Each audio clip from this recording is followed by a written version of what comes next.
Today it's why your guitar technique sucks, 8 mistakes you're making and how to fix them. Hello and welcome to another video with me, Elmo Karjalainen. It's good to have you along. Today we're gonna fix some mistakes you might be making on the guitar in terms of technique. Let's jump right to it. Imagine your fretting hand being half the size it is. You might have trouble reaching to places. Well, some people actually make their fretting hand kind of half the size it is. How? Thumb position. Some people have their thumb kind of like this. That means you'll have terrible trouble reaching anything on the neck. How do you fix this? Holding the thumb more kind of in the same direction as the frets go. Now what you're playing is gonna influence how you're gonna hold your thumb. So if you're playing chords, you might have your thumb slightly more over. If you're playing single note lines, especially on the lower strings, you're gonna have your thumb lower down here. So for chords, more like this, single note lines, more like this. But that's something to experiment with. If you want a good exercise to use to fix this, it's what I recommend all beginners start with. It's this song.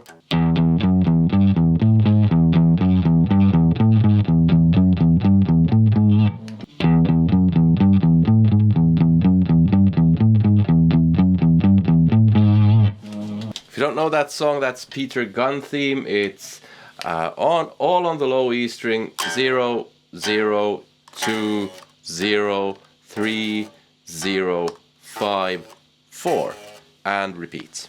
That's it. Pay attention to where your thumb is, because that will give you a much wider reach on the guitar. Most of your issues having to do with reach are not to do with the size of your hand, it's to do more with how you're holding your hand, how you're holding the neck. Number 2. The guitar has 6 strings, but most often we're not playing all of the strings. Like if we play E or E minor, then we are. But in most cases we are not. So what do you do about the strings that you're not playing? Because you don't, let's say, you know this song. You don't want it to sound like this.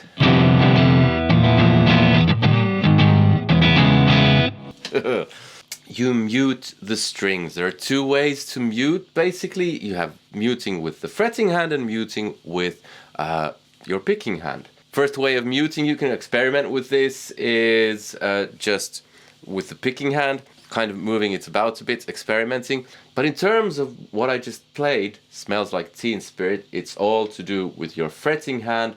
And take the first power chord, the F. You fret the first fret on the E string, third on the A string, and nothing else is playing. And this is how I do it. I rest my index finger ever so slightly on the rest of the strings, and the same with the pinky. So what I get is this.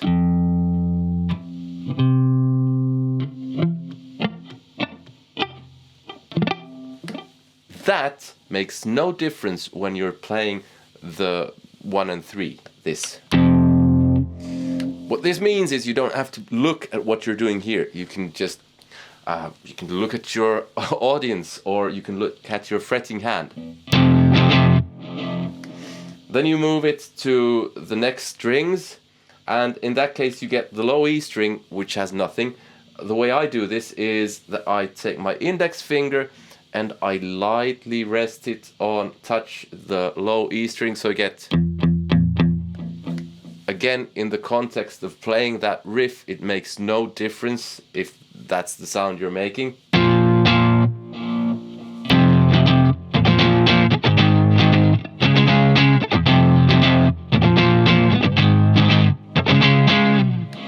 That's it, muting.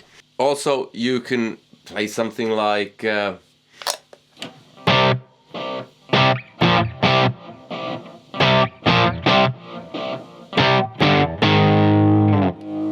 same idea. There's tons of riffs you can use to practice this. I really dislike that song. Number 3. Most of us, when playing rock and roll, use one of these. It's a pick. It's no good to anyone if it's lying over there. That's the Yngwie Malmsteen style of using picks. You need to hold your pick in a certain way. The way I do it is like I have kind of my hand like this, and I put my pick kind of like that, and my thumb like so. The idea is to have your pick in a firm but relaxed grip. So you don't have to have too much of it sticking out, but enough that you can actually pick something. You don't want to have your hand doing this. You just want to kind of nice relaxed thing going on here. And this is basically the same for everything I do, regardless of if it's fast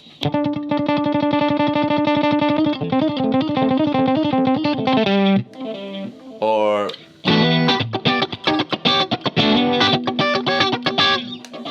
the funky stuff would do without the delay. But regardless, the way I hold the pick is pretty much the same. Now, the way I hold the pick, it's not, you don't have to do it like that. I've seen loads of people doing it differently. But the thing is, it has to be firm but relaxed so you don't drop it. Number 4. There's a line from The Man in the Naked Gun movies that kind of sums this up. Like a blind man at an orgy, I was going to have to feel things out. What happens if you're playing, I mean, some stuff you have to play like, but a lot of the stuff, most of the stuff, at least I play, I need a point of reference so that I don't have to go around looking at my right hand while I play, because that would just, often that would mean I have to look here, and I have 2 eyes, but I'm not that talented. I can do that because I have a point of reference, because I'm anchoring my right hand on the bridge. And I can experiment with how much I want it to be on the strings or how little.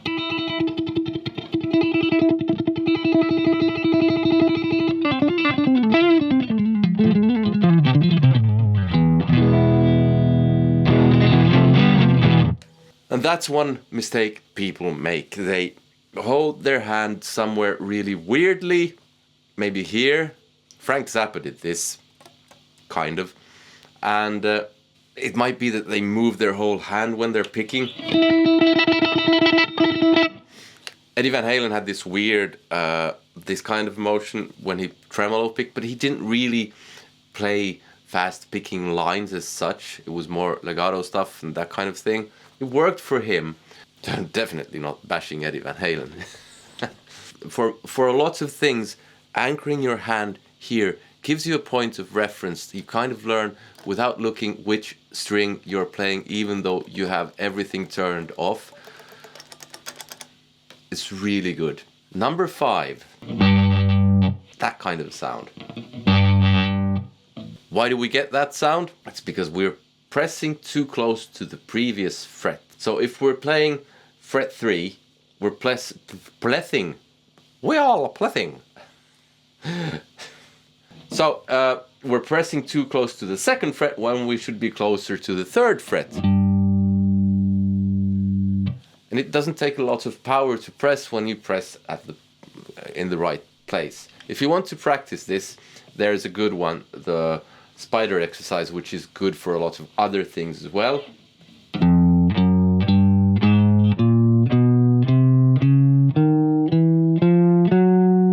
See to it that you get every note clear as the light of day.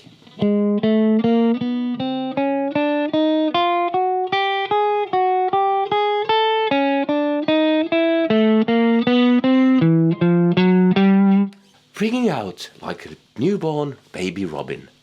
Now, in terms of that previous exercise, you could do another one. What happens when you move around a lot versus when you move around a little?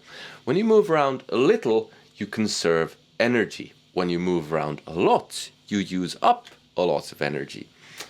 So one of the problems I see is, for instance, with this exercise, if we're playing, the way I've noticed that I do this, something like that. So I play the first note, then I play the second note, but my first finger still stays firmly put. Then when I play the third note, my first finger starts lifting, but it doesn't lift too much. This is probably the maximum. My pinky waves around too much. I've noticed that. That could be corrected, but yeah. But what I see is some people doing this.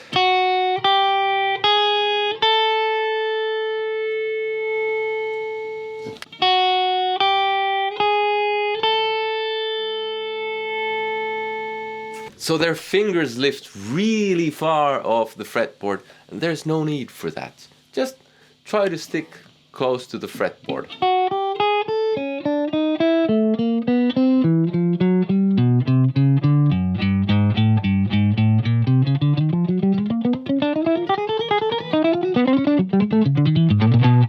As you can see, my pinky waves around too much. So it's a case of do as I say, don't do as I do. Number 7.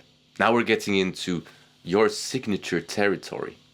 What's the difference between this? Whoops. Whoops. And this. Or and one is, well, there are a few different things, but what everything comes from the first example, me bending with my fingers, versus me bending with my whole arm. So I basically lock my fingers. They don't do any of the heavy lifting. Instead, it's all kind of a hinge movement. So I have my hand anchored here and do this kind of a movement with my hand.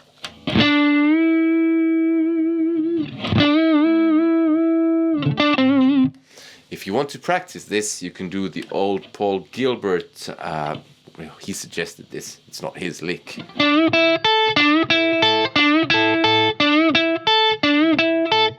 Much more difficult to do. And pay attention to your thumb, going back to number 1.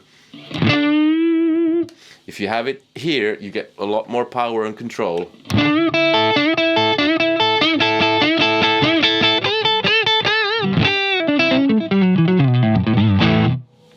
And the last one, number 8.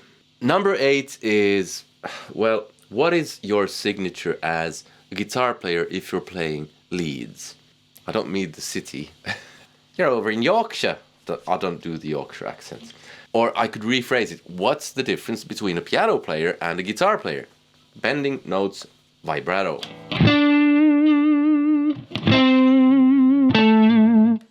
So the real problem I see even really otherwise good guitar players have is that they forget about their vibrato. It's their most, I think it's your most important thing coupled with bends when you're playing lead lines. So I see people doing all kinds of stuff like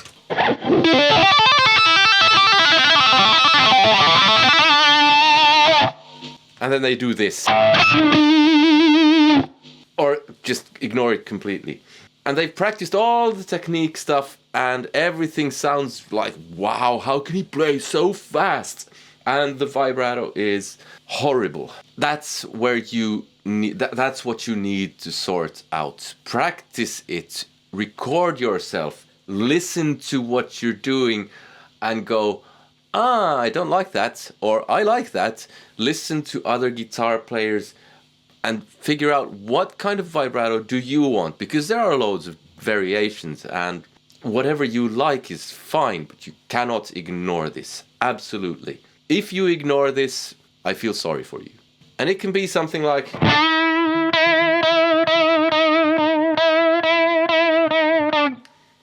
if you want to do that, brilliant, do that. If you want to do the Steve Vai circular kind of motion, do that. But one other thing is practice this with a metronome or to a backing track of some sort, because you also want it to be in time, not random. You want it to be even and in time, because that's much nicer. Unless you want it to be out of time, because what do I know? You might want it to be out of time. So those are 8 mistakes you're making in terms of technique. I might have missed some. Let me know in the comments if I did. Also let me know if you enjoyed this video. I do hope you consider supporting the channel via one of the links in the description. There are affiliate links where you can buy stuff at no extra cost to you, which supports the channel. There's Patreon where you get access to my music lessons and a bunch of exclusives, and there's Bandcamp where you can buy my music if you don't want to fiddle around with Patreon. I hope you had some use of this video and enjoyed it, and above all, I hope you have a nice day. Take care. See you. Bye.